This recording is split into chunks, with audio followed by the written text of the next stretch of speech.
បាទសួស្តីបងប្អូននេះថ្ងៃនេះសូមនាំអារម្មណ៍បងប្អូនមកមើលវិធីស្លកកូរបៀបស្លកកូអ្នកកំពស់បងប្អូនដំបូងយើងលីងគ្រឿងចឹងមកហើយដាក់រ៉តឌីតិចទៅចេងតិចទៅហើយស្ករតិចទៅហើយកូរឲ្យវាខ្លោចតិចទៅបន្ថែមសាច់ជ្រូកមកបន្ទាប់មកយើងកូរវាឲ្យវាសព្វគ្រឿងតិចទៅវាអិនសាច់តិចទៅហើយបន្តមកទៀតយើងចាំយើងដាក់បន្លែដាក់អីក៏លីងដាក់អីចឹងលីងក៏លីងបងប្អូនមិញក៏លីងហើយដាក់ទឹកត្រីទឹកអីដាក់បន្លែចឹងមកបន្លែគ្រប់មុខបន្លែច្រើនមកមានបន្លែត្រាប់មានបន្លែល្ហុងមានសណ្តែកគួរ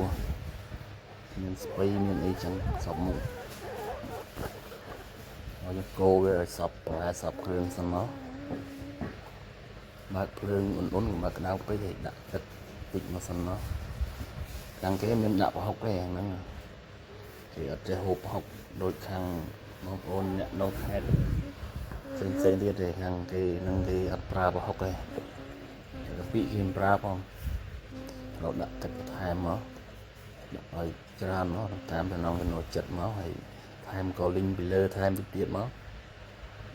យើងបើកភ្លើងខ្លាំងតិចមកហើយបន្ទាប់មកនេះដាក់ឆ្អិនមុំរួចជាស្រេចបងប្អូន